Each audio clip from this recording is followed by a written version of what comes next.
Apple and Samsung have dominated the tech industry for decades now. However, what most people don't know is that the two companies have been in court against one another for almost a decade now. In a legal battle that became one of the bloodiest corporate wars in history, Apple and Samsung have fought brutally to come out on top to create the world's most high-end smartphones. In this video, we're telling you all there is to know about the ultimate rivalry between Apple and Samsung to see which company has managed to come out as the winner. As far as history goes, Samsung came into existence in 1938, way before Apple was created in 1976. But what's fascinating is that neither of the two companies really started off as smartphone brands. Samsung initially targeted the electronics industry with its iconic black and white TVs, and of course, Apple entered the market with its Macintosh computers that changed the course of technology forever. Samsung launched its first ever phone, but at the time, sales were pretty bad and companies like Motorola and Nokia held a larger percent of the shares in the phone market, while Samsung could only manage to retain 10%. The iconic Apple iPhone came much later, in 2007 to be exact, and left the whole world stunned with the kind of features and user interface that it offered. Not only was the iPhone the sleekest touchscreen device to hit the market, it was also the first device that offered a full, unwatered down version of the internet, making it stand out in the smartphone industry like no other. Now, what most people don't know is that at the time, and even now, Samsung was one of Apple's most important suppliers. Right when the iPhone was enjoying extreme success in national and international markets, Samsung decided to enter the game and released their first ever smartphone as well. The Samsung Galaxy S emerged as a tough competitor for Apple, and Steve Jobs was absolutely livid when he saw what his company's chip supplier had done. According to Apple, the Galaxy S was extremely similar to the iPhone in terms of its design and functionality. The only difference was that it used the Android operating system instead of the iOS. The Galaxy S had allegedly pirated the iPhone's appearance, icons, and even the box, according to Apple. This, combined with features like pinching to zoom, which Apple had previously incorporated in their first iPhone, led Steve Jobs and his partner Tim Cook to express their concerns to the president of Samsung, J.Y. Lee. When the two didn't receive the response they expected from each other, Jobs declared that Apple was going to initiate a thermonuclear war on Samsung, along with any other company that decided to use the Android OS, which he believed was a ripoff of Apple's iOS. And this was the official start of the smartphone wars.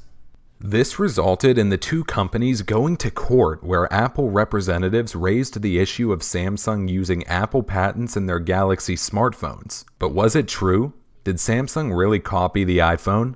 Well, according to some people, the differences between Samsung's phones before and after the iPhone are pretty stark.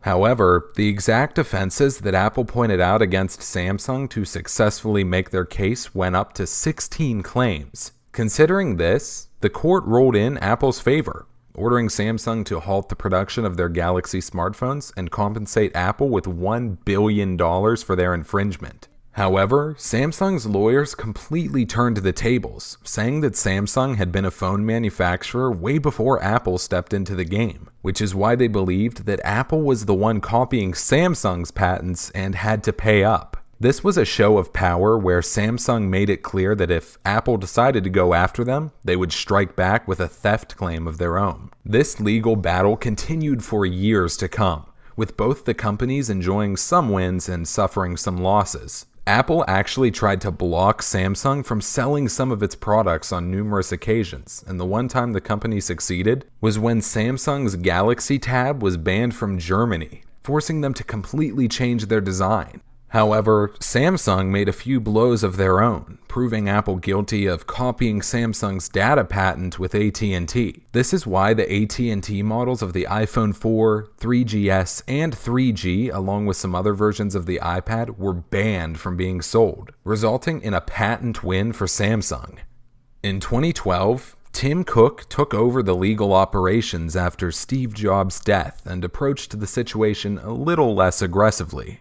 He believed that it was better for the two companies to settle their differences instead of battling it out. However, he made it clear that he didn't want Apple to become a developer to the world, and that companies should invent their own products. And this meant that Cook was going to try and stop Apple from depending on Samsung for its components. In fact, in 2018, Apple added LG as a supplier of their OLED displays, which led people to believe that Apple will ultimately be going to abolish Samsung's supplier monopoly on their products. Aside from their legal disputes, the two companies kept throwing jabs at each other in whatever capacity they could. In 2016, when Samsung released the Note 7, the phone had to go through a global recall because of a number of incidents where the phone would suddenly explode, injuring people. This resulted in an automatic increase in iPhone sales because customers started switching from Samsung to Apple. Later on, Samsung would also get their laughs when Apple launched the iPhone 7 in the same year without a headphone jack. Samsung was quick to start mocking Apple for their decision in a series of ads. You know what else it comes with? An audio jack. I'm just saying. However, the company later on ditched headphone jacks themselves. This cycle repeated itself when Apple finally launched the iPhone 12, 12 mini, 12 Pro, and 12 Pro Max in 2020. With the launch of this new lineup, the company has also ditched the charger and the earpods from the box. And of course, Samsung took this opportunity to make fun of the company yet again, saying that the Galaxy series will still continue to be shipped with a charger. However, Samsung is again gradually looking to remove the charger from their own retail boxes in an effort to be more sustainable and eco-conscious with their launches. Well. How the turntables... Now, this 7-year-long war seemingly came to an end in 2018 when the two companies settled on an undisclosed agreement. However, it was later discovered that Apple got the longer end of this stick, with the court ordering Samsung to pay Apple $537 million in damages for copying the features of the original iPhone. Apple released a statement after the settlement, thanking the jury for their service and once again claiming that Samsung had blatantly copied Apple's design and software to enter the smartphone race. Samsung, of course, refused to comment.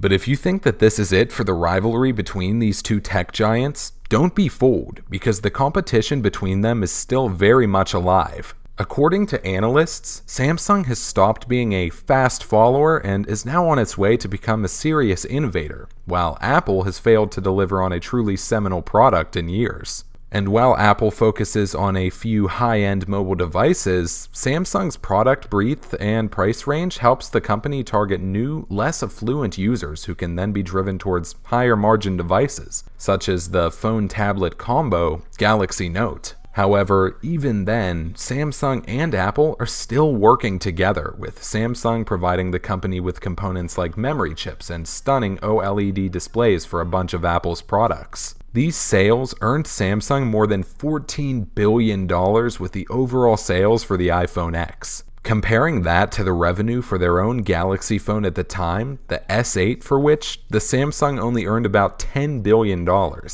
It's easy to understand how these two companies depend on each other.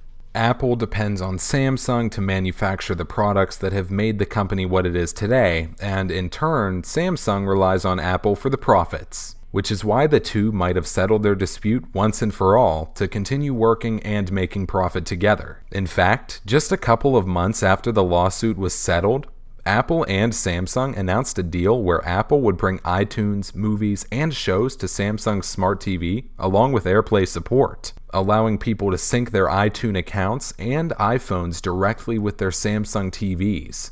This resulted in Samsung selling more TVs and Apple resulting in more movie and TV show sales, with more people shopping on the iTunes store. Pretty smart, right? As far as the future goes, experts believe that Samsung and Apple will have to form a symbiotic relationship, especially because of new competitors in the market like Huawei. Apple and Samsung are now striking deals to each other's markets, and for now, it looks like their days of firing lawsuits at each other might finally be over. But will things stay the same, or will Samsung and Apple find another reason to hate one another? Only time will tell. That's a wrap for Apple versus Samsung. Are you a loyal Apple user or a die-hard Samsung fan? Let us know in the comments below. And if you liked this video, make sure to give it a big thumbs up. See you in the next video.